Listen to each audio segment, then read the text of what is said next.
بسم اللہ الرحمن الرحیم۔ السلام علیکم۔ ایک مسافر شہر میں داخل ہوا۔ اس کے چہرے سے پریشانی ٹپک رہی تھی۔ اس نے کسی سے راستہ پوچھا اور مسجد نبوی میں پہنچ گیا۔ وہاں اللہ کے رسول صلی اللہ علیہ وآلہ وسلم اپنے صحابہ کرام رضی اللہ عنہم کے ساتھ تشریف فرما تھے۔ یہ آگے بڑھا سلام کیا اور عرض کی، یا رسول اللہ، مسافر ہوں، دور سے آیا ہوں، مدینہ میں میرا کوئی واقف نہیں، یعنی میرے پاس ٹھہرنے کی جگہ نہیں، میری مدد فرمائیں۔ آپ صلی اللہ علیہ وآلہ وسلم نے اس وقت ازواج مطہرات سے معلوم کرایا کہ گھر میں کچھ کھانے کے لیے ہے۔ سب بیویوں کی طرف سے جواب ملا، آج فاقہ ہے۔ اب آپ صلی اللہ علیہ وآلہ وسلم صحابہ رضی اللہ عنہم کی طرف متوجہ ہوئے اور فرمایا، کوئی ہے جو اللہ کے اس بندے کو مہمان بنائے۔ نبی کریم صلی اللہ علیہ وآلہ وسلم کا ارشاد سن کر ایک صحابی رضی اللہ عنہ اٹھے۔ ان کا چہرہ بہت نورانی تھا، بارونق تھا۔ انہوں نے عرض کیا، یا رسول اللہ، مہمان کو میں اپنے ساتھ لے جاؤں گا۔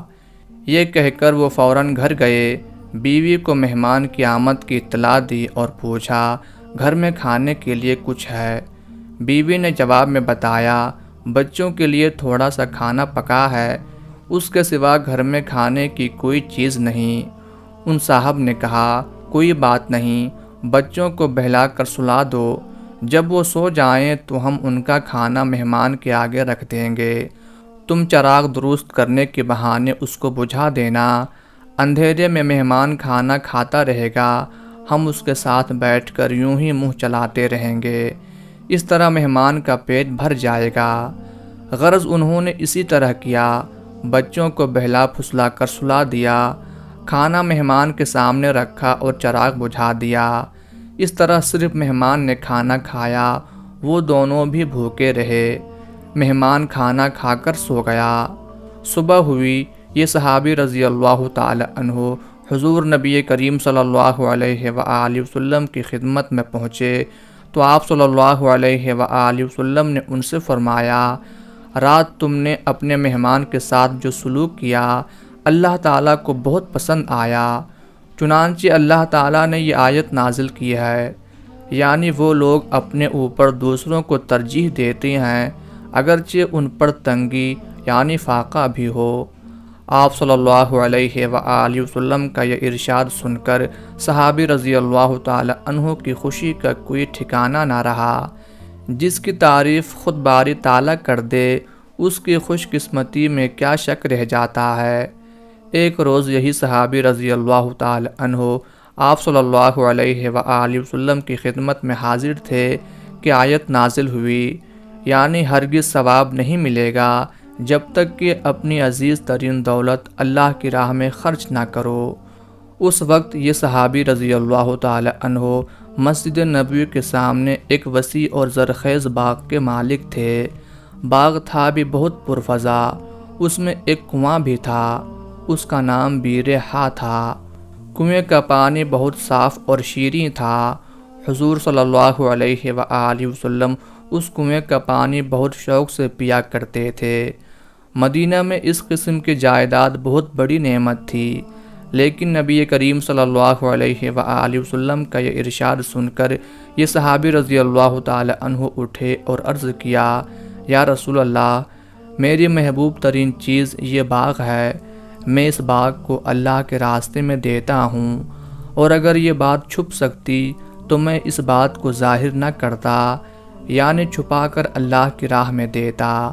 ان کی بات سن کر آپ صلی اللہ علیہ وآلہ وسلم کا چہرہ مبارک چمک اٹھا، انہیں دعا دی اور فرمایا، تو پھر اس کو اپنے رشتہ داروں میں تقسیم کر دو۔ انہوں نے فوراً وہ باغ اپنے رشتہ داروں میں تقسیم کر دیا۔ یہ صحابی رضی اللہ تعالی عنہ جن کے یہ دو واقعات آپ نے پڑھے، حضرت ابو طلحہ زید بن سہل انصاری رضی اللہ تعالی عنہ تھے۔ آپ رضی اللہ تعالی عنہ کا تعلق خزرج کے ایک خاندان سے تھا۔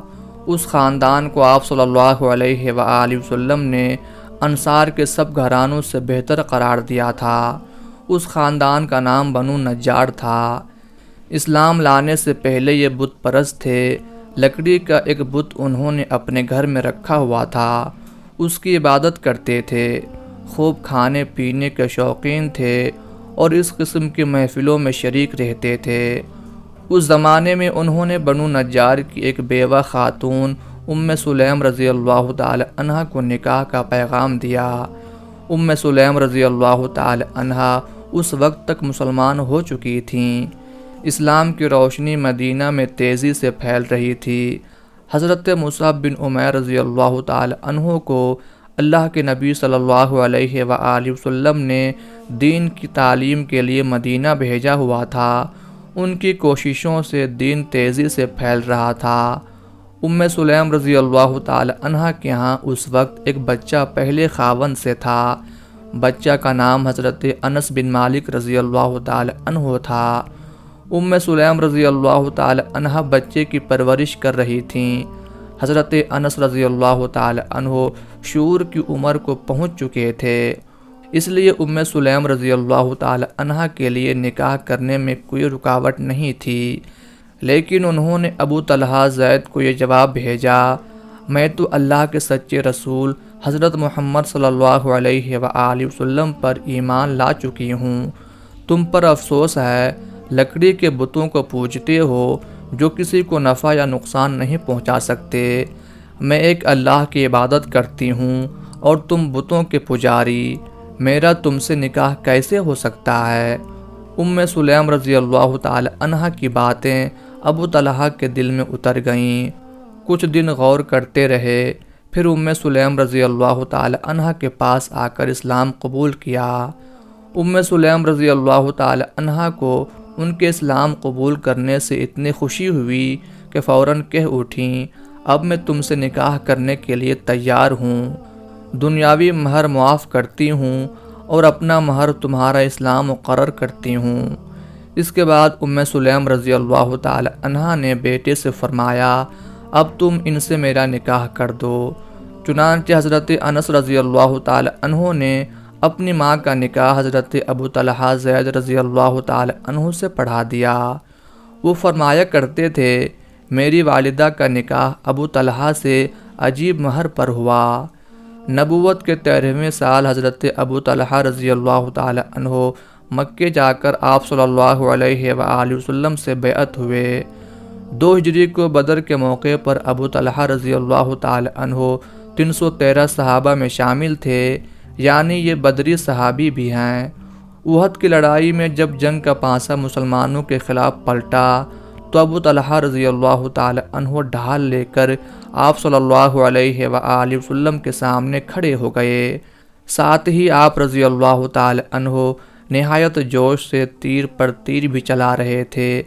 اس دن ان کے ہاتھ سے 3 کمانیں ٹوٹیں۔ اس دوران جب بھی نبی کریم صلی اللہ علیہ وآلہ وسلم نے گردن اوپر اٹھا کر دیکھنے کی کوشش کی، ابو طلحہ رضی اللہ تعالی عنہ نے فوراً کہا، میرے ماں باپ آپ پر قربان، گردن نہ اٹھائیے، کوئی تیر نہ لگ جائے، میرا سینہ آپ کے سینے کے سامنے ہے۔ آپ صلی اللہ علیہ وآلہ وسلم کی حفاظت کرتے کرتے ان کا ایک ہاتھ شل ہو گیا۔